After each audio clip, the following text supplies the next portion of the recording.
We will discuss this topic in more detail with Valeriy Borovyk, the founder of the first composite defense products manufacturer, a combat veteran. Hello. Welcome. Good afternoon. Regarding the defeat of legitimate military targets of the Russian Federation, how do you assess, have they become more frequent recently, and how effective is it to attack them with drones? And how do you assess, perhaps more drones are needed for this, perhaps with a larger warhead, with a long-range flight?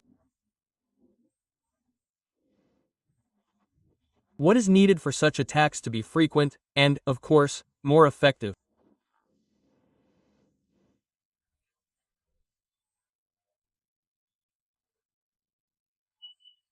It must be understood that deep in enemy territory we can attack only with our means of destruction, that is, drones or missiles of our own design, because there are restrictions from Western manufacturers and suppliers, and in the territory and where can we hit with their means of destruction?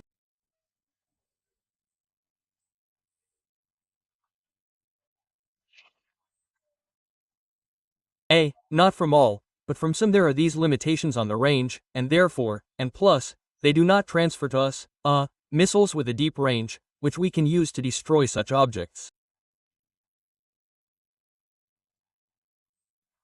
Therefore, only our production remains, our drones and our missiles, which, I think, are already approaching the scaling of those produced in Ukraine.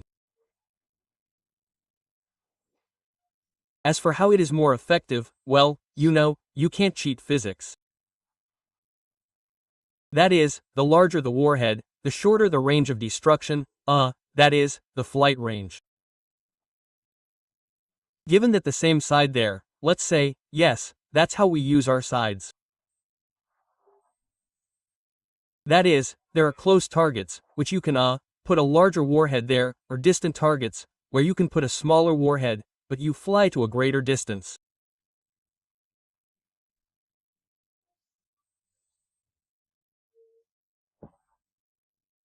Therefore, the scaling of this production in order to hit key strategic facilities of the Russian Federation, which are involved in the chain of or weapons supplies, or energy supplies for the army of invaders.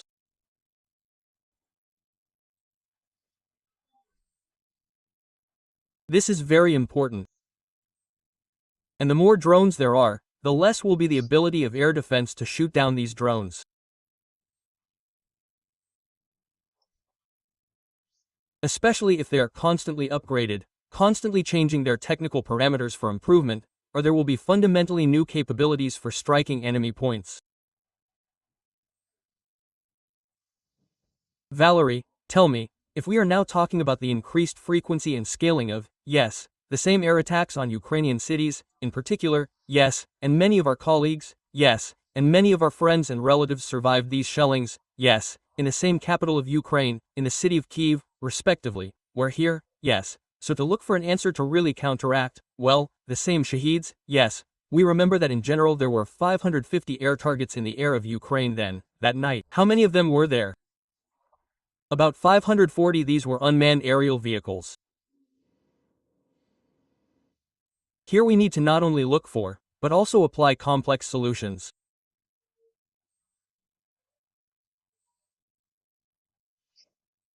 That is, in parallel with shooting down traditional air defense systems, such as missiles, such as large aircraft, but this is an expensive destruction of relatively cheap drones in large quantities. Then we need to look for those means of destruction that will be less expensive, such as drones that intercept kamikaze drones, which work against drones.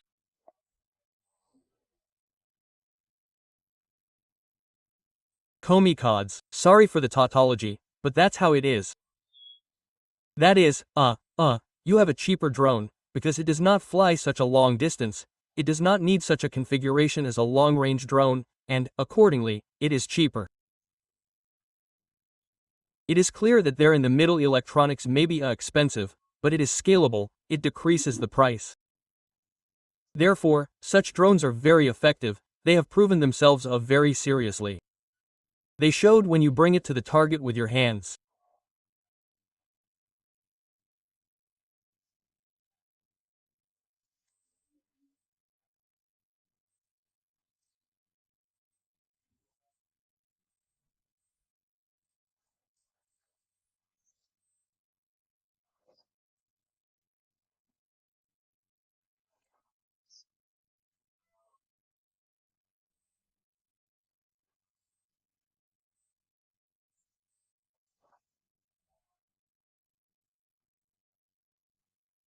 That is, the pilot actually goes to that.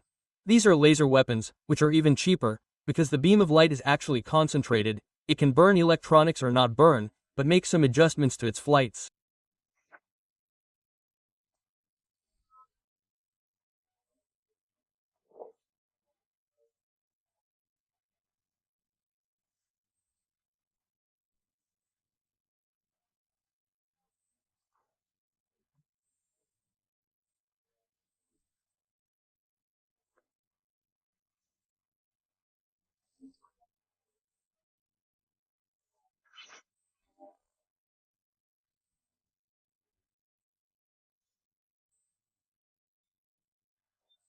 If you do not completely destroy it, then at least it will not hit the target, due to the fact that something burned out or, yes, the wrong commands were given on board.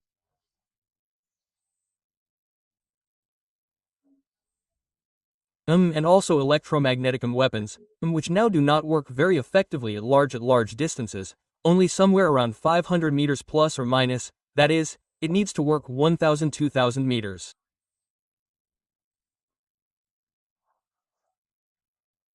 For this, more improvements are needed both in the West and here.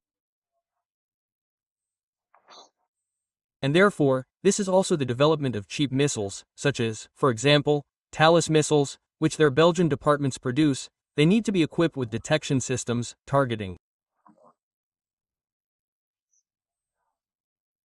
and, accordingly, so that they are more accurate than they were originally planned for use.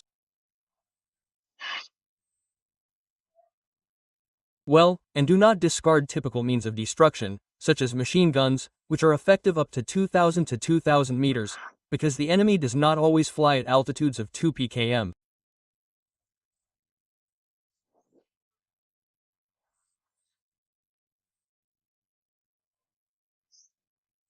Still, other altitudes are used tactically, and therefore the destruction of such drones, although it has decreased due to the increase in the flight ceiling of new Russian drones, some of them still fly, and 20 to 30% of what it was before can be destroyed by such means of destruction of kinetic means of destruction.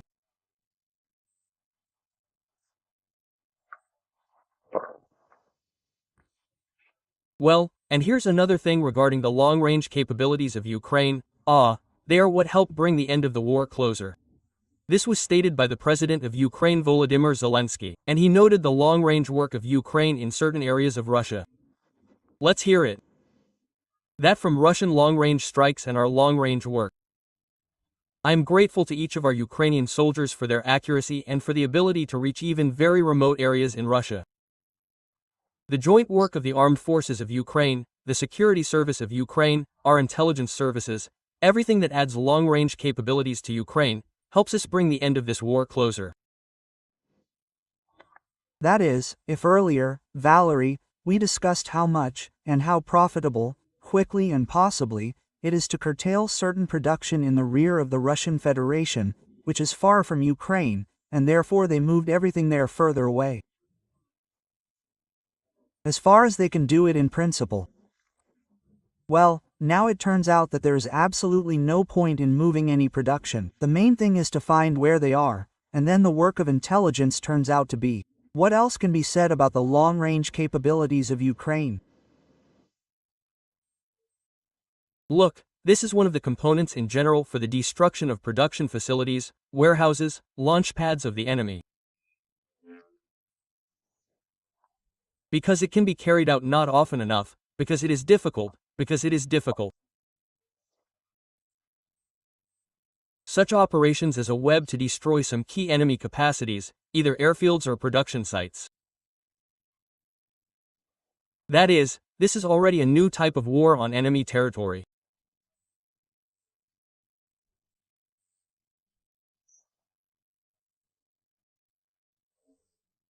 You need to find a way to bring drones there, and there you can work, bypassing traditional air defense systems that are not ready to repel such relatively inexpensive drones and which are designed to repel long-range drones, strikes, missiles, and they were, in principle, created for this.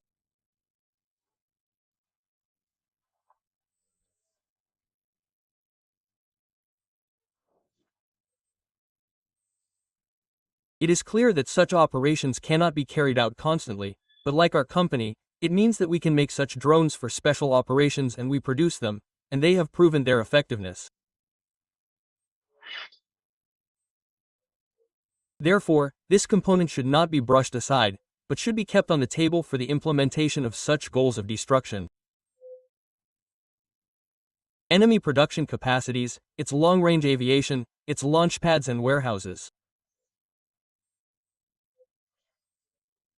As for long-range drones, so-called deep strikes, naturally, now, we are already approaching 2,000 plus, kilometers of destruction range.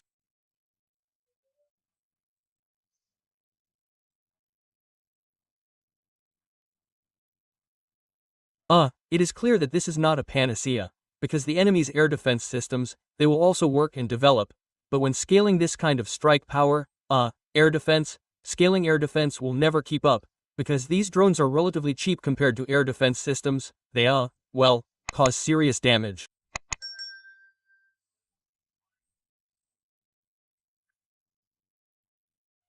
And this, as for your first question, is also a problem for us, but we create the same problems for the enemy.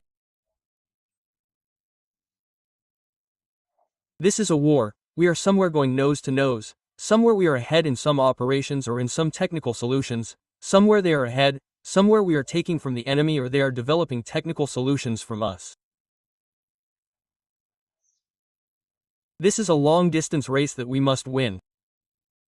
Absolutely, because this is our survival of our country. Absolutely, Valeriy, absolutely. Thank you for the conversation. Thank you for joining us. Valeriy Borovyk, founder of the defense manufacturer First Consett, a combat veteran, was on the line with us.